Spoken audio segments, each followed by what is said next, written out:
마음이 들었습니까? 아무 생각 없이 푹 찢어버렸습니다.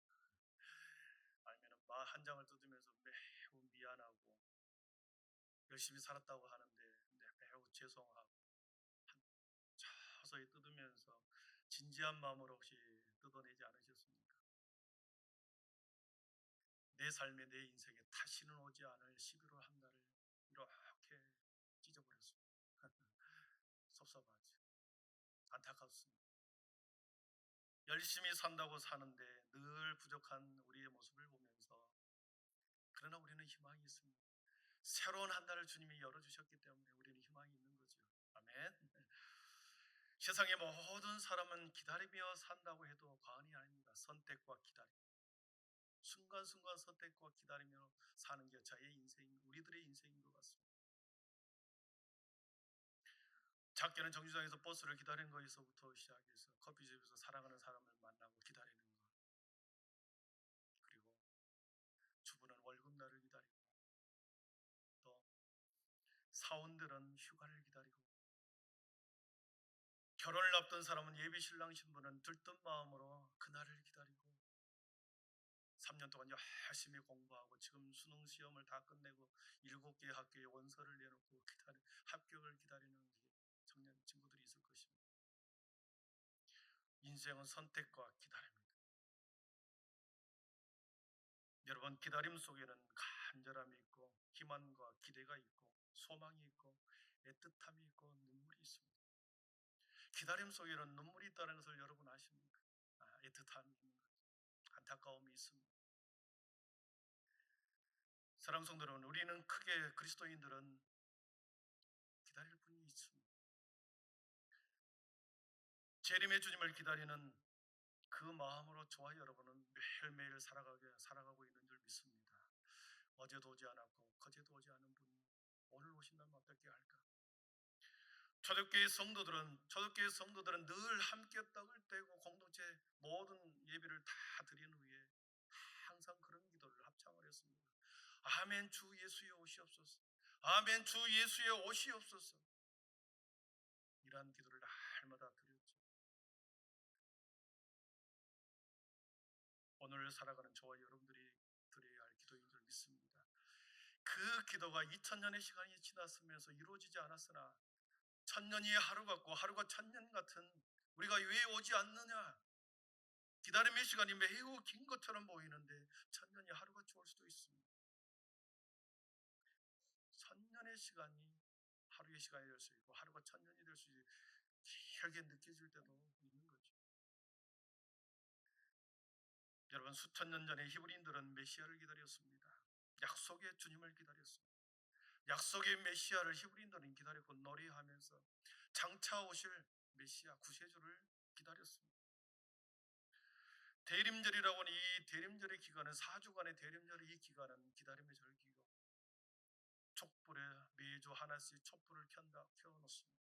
4개가 다 켜지고 가장 밝고 가장 환하게 다윗의 별처럼 환하게 빛났을 때 구주 예수가 탄생하셨다는 그 소리와 함께 종을 칩니다. 오늘날 다윗의 동네에 구주가 나셨습니다. 종을 치면서 환하게 밝혀지면서 시각적으로 청각적으로 우리 주님의 나심을 그렇게 알리는 것이죠. 이렇게 한 달간 주님의 탄생을 우리는 가장 귀하신 주님을 기다리면서 우리는 한 달을 보내야 할 것입니다. 여러분, 오늘날의 대림절의 기간은 2가지 의미가 있다고 그랬습니다. 첫째는 초림으로 오신 주님, 두 번째 다시 오실 주님을 기다리는 것이다. 초림의 주님은 우리가 알다시피 말구주 마국간에서 매우 초라하게 아무도 알지 못하게 그렇게 비참하게 세상의 한복판에 한 기퉁이에 오셨습니다. 그렇게 말구가에 오셨던 그 주님이 인간의 시간을 갈라놓아 버렸습니다. 예수님이 탄생하기 BC와 예수님이 탄생한 이후에 AD로 갈라버렸죠. 시간의 역사를 갈라놓으셨습니다. 인간의 역사를 갈라놓으셨습니다. 아무도 인지하지 못하고 그렇게 초라한 모습으로 어떤 초림의 예수님을 통하여 시간의 역사를 갈라놓으셨습니다. 기원 후 6세기에는 대림절 기간은 결혼을 금하고 금식을 선포하면서 사순절처럼 그렇게 경건하게 보냈었습니다. 그러나 6세기 이후에는 성탄절에 만왕의 왕의 탄생에 초점을 맞추면서 탄생의 주님을 기리면서 다양한 행사와 상징적인 여러 가지 행사를 통하여 기쁨의 절기로 바꾸었는데 그것이 지금까지 내려오고 있습니다. 오늘 본문의 말씀은 스가랴 선지자가 장차 520년 전에 오실 메시아를 환상으로 보았습니다. 스가랴 선지자는 학개 스가랴 말라기 이 세 사람은 포로 후 70년의 포로 후에 활동했던 선지자들입니다. 그리고 고국으로 돌아와서 자신의 백성들을 향하여 다시 재건하고 새로운 하나님의 공동체를 재건하기를 독려하고 새로운 성전을 재건하는 선지자였습니다. 그들에게 오늘 본문 9절에서는 이렇게 말씀합니다. 우리 9절 앞에 기록된 대로 한번 같이 읽어보겠습니다. 시작. 시온에 따라 크게 기뻐할지어다. 보라 내 왕이 내게 임하시나니. 아멘. 예루살렘과 시온은 구원의 백성들이 머무르는 장소였습니다. 시온과 예루살렘, 하나님의 백성들이 머무르고 활동했던 그곳이었습니다. 딸이라고 표현하는 것은 문자적 의미로 아들과 딸을 의미하는 것이 아니라 하나님의 통치, 하나님의 다스림, 하나님의 인도하심을 받는 모든 하나님의 백성들이 그를 통칭적으로 말할 때 성읍의 백성들, 하나님의 딸, 시온의 딸이라고 표현합니다. 여러분, 성경은 과거의 죽음 문자가 아니다 그랬습니다. 오늘도 살아서 우리들이 잊고 있는 모든 사람들이 살아서 역사하시는 살아있는 하나님의 말씀이고, 이 말씀을 읽고 그대로 듣고 행하는 모든 자들에게 여전히 움직이며 우리에게 능력을 주시고 우리를 하나님 앞으로 끌고 가는 말씀의 진리의 빛입니다. 그래서 스가랴 선지자가 말했던, 고백했던 시온의 딸, 예루살렘의 딸, 그 당시에 이스라엘 백성들을 의미하기도 하지만 스가랴 선지자가 살았던 그 민족을 의미하기도 하지만 예수 그리스도를 구주로 고백한 모든 사람은 영적으로 시온의 딸이요 예루살렘의 딸이다. 이렇게 우리가 정체성을 가지고 받아들일 수 있기를 바랍니다. 나는 하나님이 통치하는 사람, 나는 하나님께서 여전히 지금 인도하고 계신다. 나의 인생을 하나님께서 통치하고 다스리시고 인도하여 가신다라고 하는 이 분명한 정체성과 믿음이 있을 때, 사랑하는 성도 여러분, 우리가 진정한 하나님의 자녀, 하나님의 백성, 시온의 딸이 되는 줄 믿습니다. 여러분, 오늘 스가랴 선지자는 BC 520년에 활동했던 선지자라고 그랬습니다. 포로 후기에 활동했다고 그랬습니다. 70년 동안 그들이 갇혀있던 그들이, 바벨론 땅에 머물렀던 그들이 고국으로 돌아왔습니다. 여러분, 고국으로 돌아왔을 때 어떻게 되었습니까? 황폐해 있었습니다. 사람들의 모든 남아있는 사람들은 영적으로 완전히 무기력해져 있었습니다. 폐허가 되었고 무너져 버렸고 허물어져 버렸고 사람들의 자신의 백성들의 마음은 완전히 허물어져 내렸고 한복판에서 빛이 없는 사람들처럼 무너져 내린 초라한 민족으로 그렇게 보였습니다. 스가랴 선지자는 그 황폐한 땅에서 돌아와서 그 모습을 보았으나 영광스러운 비전의 환상을 보게 됩니다. 1장부터 스가랴 선지자는 계속해서 새롭게 재건할 하나님의 나라, 새롭게 이스라엘 스가랴와 그 이후에 지도자를 통하여 이루실 하나님의 나라, 그리고 장차 이루실 하나님의 나라에 대한 환상을 보여주었습니다. 오늘 본문은 예수 그리스도가 탄생하실 것을, 그리고 예수 그리스도가 성전의 주인이시라는 것을, 나귀 새끼를 타고 입성하신다는 것을 그대로 환상을 보고 기록하여 놓고 있습니다. 여러분, 초라한 현실, 고단한 삶, 희망이 사라진 그곳에 스가랴 선지자는 그들에게 민족의 꿈, 여호와의 절대적인 희망, 소망을 그들에게 불어넣습니다. 너희들이 누군지 아느냐? 시온의 딸이다. 예루살렘의 딸들이다. 그리고 모세와 약속했던 언약의 백성들이다. 아브라함의 자손이요. 그리고 하나님께서 구별된 성민의 백성이다. 계속해서 그들의 마음속에 영혼의 불을 지펴주고 있습니다. 사랑하는 성도 여러분, 깨운다는 것, 영혼의 불을 지핀다는 것은 매우 중요합니다. 거룩한 성민의 백성으로 약속의 민족이라는 것을 계속해서 그들에게 정체성을 세워주면서 무너져 버렸던 그들의 마음을 세우기 시작합니다. 사랑하는 성도 여러분, 무너져 내려서 일어날 소망이 없는 그들에게 비전은 그들을 다시 일어나게 하죠. 다시 살아나게 합니다. 완전히 폐허된 그들에게, 황폐한 그들에게 다시 하나님께서 그들의 마음속에 새로운 꿈은, 그 새로운 비전은 그들로 하여금 소망을 일으키게 합니다. 그래서 꿈이 없는 백성은 망한 것이다. 꿈이 없는 백성은 망한다라고 하는 것처럼 꿈이 없으면 살았으나 죽은 인생이었습니다. 사랑하는 성도는 우리 안에 꿈이 있다고 한다면 비록 척박한 현실이 우리 눈앞에 우리 주위에서 삶의 자리에서 계속 펼쳐질지라도 무너지고 또 회복의 길이 보이지 않는다 할지라도 척박한 현실이라 할지라도 우리 안에 꿈이 있고 비전이 있다면 우리는 주눅들지 않고 다시 일어설 것입니다. 불가능해 보이고 한 치 앞도 보이지 않는 우리의 인생 가운데 암담한 현실 가운데서도 꿈과 비전이 있다고 한다면 그 꿈이 우리를 일으키게 하고 우리를 인도해 갈 것입니다. 스가랴는 민족의 폐허 속에서 하나님의 꿈을 보았습니다. 다시 구절을 보시면 시온에 따라 크게 기뻐할지어다, 예루살렘에 따라 즐거이 부를지어다. 모든 사람들이 슬퍼하고 있을 때, 모든 사람들이 황폐한 자리에서 무너졌다는 곳에서 낙심해 있을 그때 크게 기뻐해라, 즐거이 노래하라. 의기소침하여 다시 일어날 힘이 없는 그들에게 스가랴 선지자는 곳곳에 다니면서 사람을 일으켜 세우기 시작합니다. 크게 기뻐하십시오. 크게 즐거워하십시오. 하나님의 사람은 그런 것입니다. 하나님의 사람이 가는 곳은 무너져 내리는 곳을 다시 세우는 것이고, 하나님의 사람이 가는 곳에서는 소망이 없는 그곳에 다시 소망을 심어주는 것이고, 낙심해 있는 자들을 다시 일으켜 세우는 것이 하나님의 사람들이 있어야 할 자리고 그들이 사명인 줄 믿습니다. 여러분, 저와 여러분들은 홍해 앞에 길이 열리는 그 비전을 보고 살아갑니다. 도저히 길이 열리지 않을 것 같은데 그 비전을 보고 살아가는 자죠. 모든 것이 막혀버리는 그런 여리고성이 무너지는 꿈을 꾸고 살아가는 자들, 내 인생을 꽉 막고 있고 어디로 가야 할지 모르는 그러한 곳에 여리고성이 무너지는 그 비전을 가지고 반드시 무너질 것이다, 반드시 홍해의 길이 열릴 것이다, 사막에 강이 나고 반석에서 물이 날 것인 것을 믿음의 눈으로 바라보면서 하나님께서 우리를 크게 기뻐해라, 크게 즐거워해라 말씀하십니다. 스가랴는 어떤 근거로 무엇을 보았기에 이런 근거 없는 말도 안 되는 상황에서 말도 안 되는 말을 외치고 있을까요? 바로 다음 문장을 보십시오.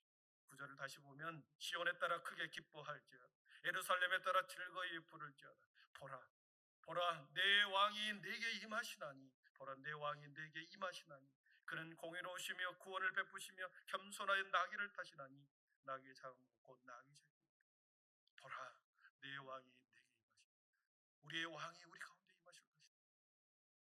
모든 억울함을 풀어주고 다시 살게 하는 희망과 소망을 잃어버렸던 자들을 다시 일으켜 세우고 38년 동안 병자의 삶으로 앉아있던 곳을 다시 일으켜 세우는 주님, 눈먼 자의 눈을 뜨게 하고 보지 못한 것을 다시 보게 하고 그리고 듣지 못한 자를 다시 듣게 하면서 모든 신원을 풀어주실 그 주님이 오신다.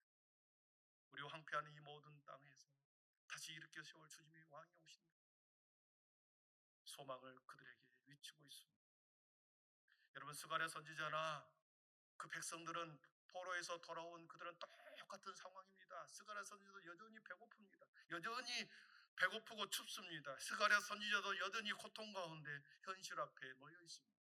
그러나 사람 백성들이 보는 눈과 스가랴 선지자가 보는 눈은 완전히 정반대의 행동이었습니다. 자신들 곁으로 왕이 오신다. 주님의 왕이 오신다. 그래서 스가랴 선지자는 주눅들어 있고 패배주의에 빠져 있는 그들을 향하여 다시 일어나라고 외칠 수 있는 것이죠. 사랑하는 성도 여러분, 그렇습니다. 우리의 삶의 가운데, 우리의 삶의 한복판에 능력의 주님이 계속해서 우리와 성령님이 함께 하신다고 한다면 황폐했던 그곳, 무너졌던 우리의 삶, 꿈이 없었던 우리의 비전 가운데 다시 주님이 우리를 새롭게 먹이시고 입히시고 다시 공의를 해가시고 우리의 삶의 모든 것을 신원을 풀어줄 줄 믿습니다. 여러분, 본자는 확신합니다. 본자는 보았던 자는 분명합니다. 그렇기 때문에 스가랴 선자는 기뻐하라, 즐거워해라.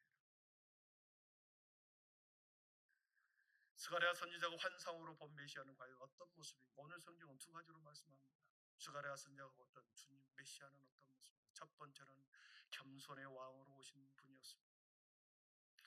나귀를 타고 오시는 겸손의 왕이었습니다. 그는 공의로우시며 구원을 베푸시며 겸손하여 나귀를 타시는 겸손의 왕으로 오신다.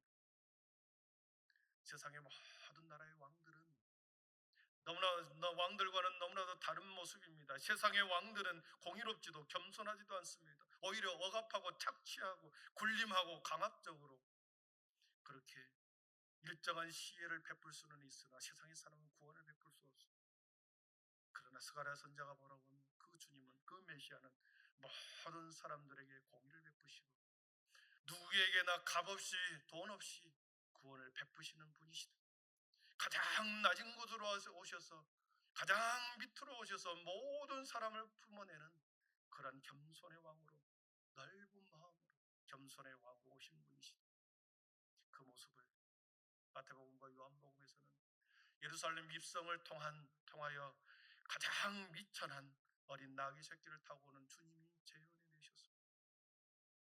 스가랴 선지자가 보았던 그 메시아, 황금마차와 군마가 아니라 한 번도 타보지 않는 어린 나귀 새끼를 타고 가장 겸손의 모습으로 성전에 입성하시는 모습을 마태복음과 요한복음에서는 호산나 다윗의 왕이여, 종려나무가지를 끊으면서 수많은 사람들이 초라하게 왔지만 그의 왕으로 인정한 겸손의 왕으로 재현해 기록하고 있습니다. 사랑하는 성도 여러분, 예수님은 어느 한순간에 기다림 속에서 오신 분이 아니었습니다. 에덴 동산에서 쫓겨난 이후부터 하나님의 구원의 여정과 그리고 하나님의 주권과 구원의 계획은 구약 성경 안에 아브라함 때부터 계속해서 있어 왔습니다.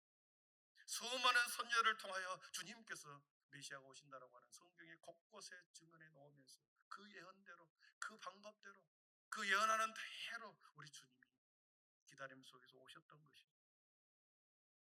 첫 번째는 그런 겸손의 왕으로 오셨음을 마태복음과 요한복음에서는 기록해 있습니다. 두 번째로 스가랴 선지자가 환상 중에 보는 메시아는 어떤 분이신가? 평강의 왕, 화평의 왕으로 오셨습니다. 우리 10절을 한번 같이 읽어보겠습니다. 우리 10절입니다. 시작. 내가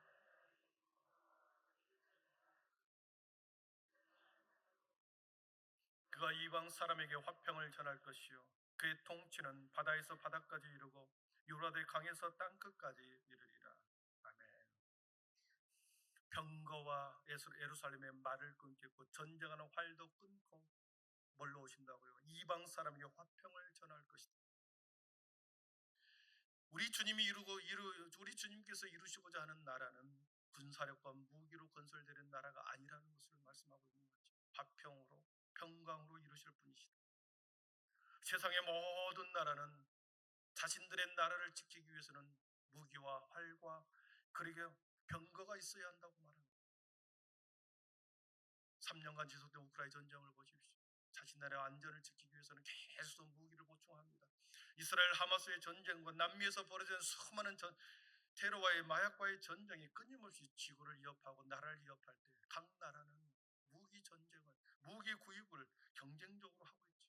더 강력한 무기를 가지기만 하면 내 나라가 안전할 것이라고 하는 그런 마음으로 자신의 나라의 평화의 안전을 지키려고 무기를 구입합니다. 그러나 우리 주님께서는 활이 아니요 병거가 아니요 그리고 말이 아니요, 역사적으로 경험적으로 무기와 군사력이 나라를 지켜주는 것이 결코 아니었다.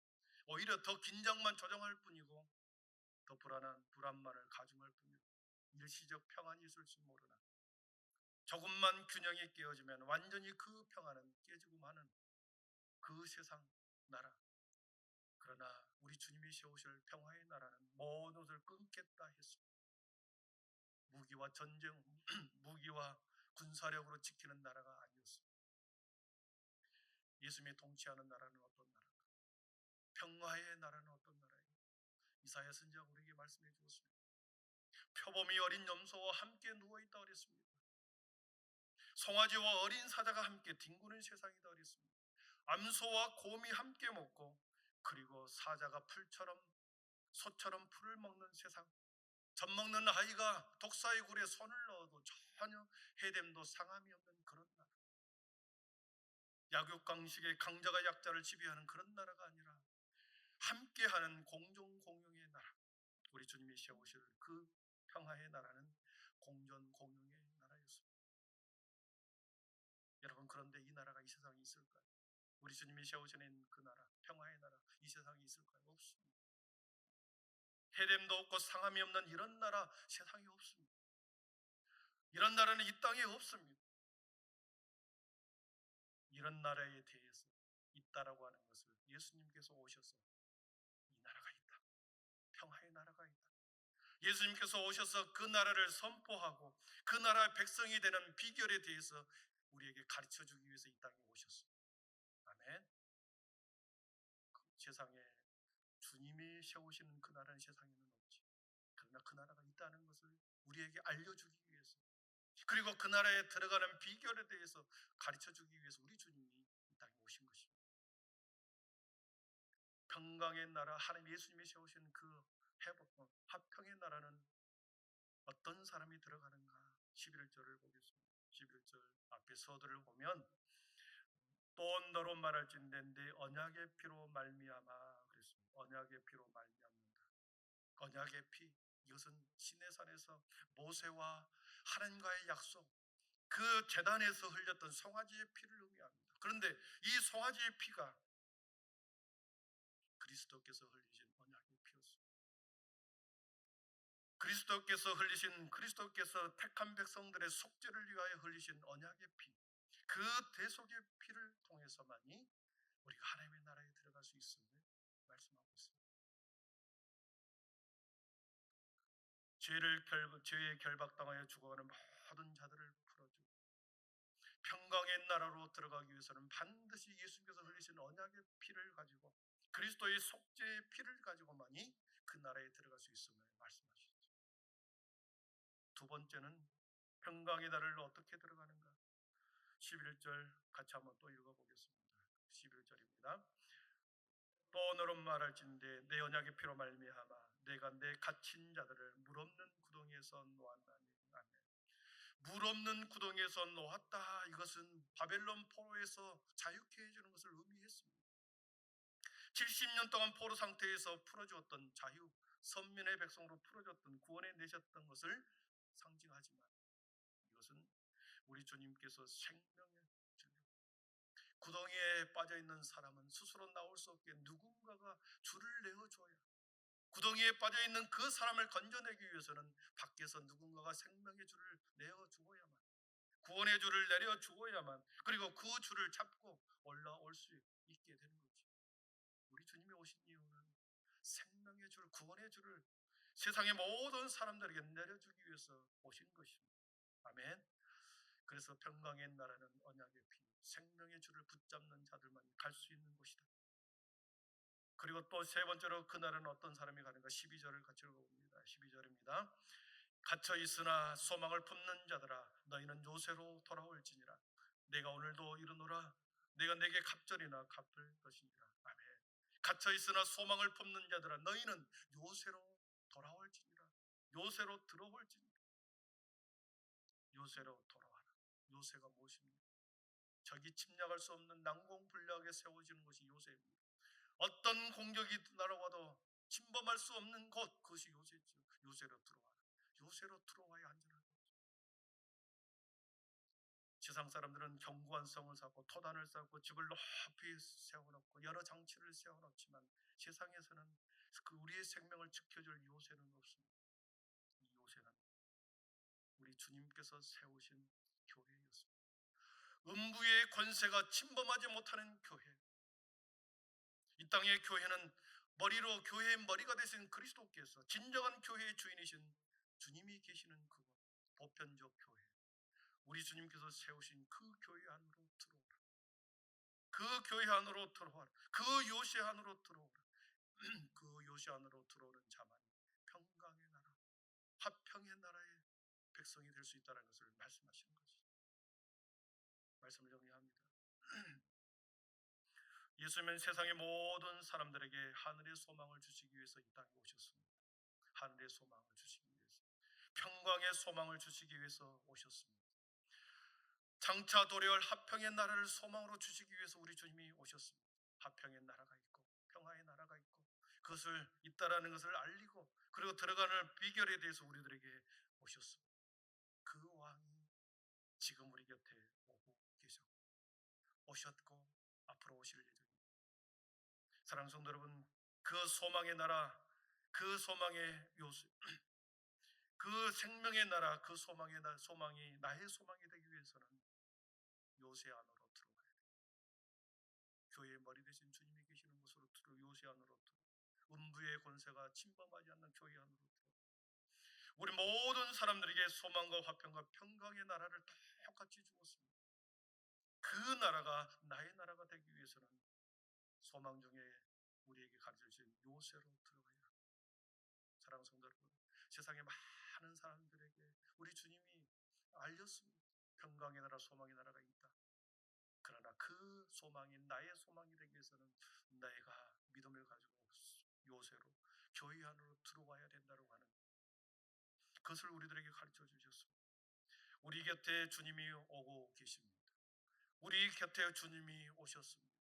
앞으로 장차 우리 주님께서, 재림의 주님이 그 소망을 가지고 그 평안을 가지고 다시 오실 것입니다. 4주간 우리가 더 경건하게 오셨던 주님, 오실 주님을 기다리며 그렇게 살아가는 우리 모든 믿음의 성도들 되기를 축원합니다.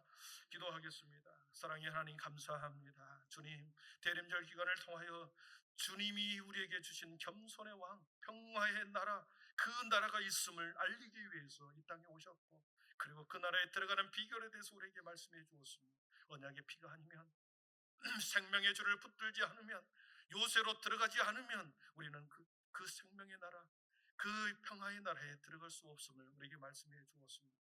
모든 우리 한빛의 성도들이 주님이 흘리신 피가 나를 위한 피였고, 나를 위해 대신 죽으셨음에 아버지 하는 그 죽음의 피였음을 믿음으로 고백하며 그 생명줄을 붙들고 오늘도 내일도 신실하게 주님이 거하시는 곳으로 날마다 들어가는 믿음의 성도들 되게 하여 주시옵소서. 4주간의 기간 동안에 하나님, 우리가 더 정결하게 하시고 오셨던 주님, 다시 오실 주님을 기다리며 아버지의 준비하고 마음으로 기다리는 우리 모든 믿음의 성도들, 영적인 우리 모든 믿음의 성도들 되게 하여 주시옵소서. 예수님의 이름으로 기도하옵나이다. 아멘.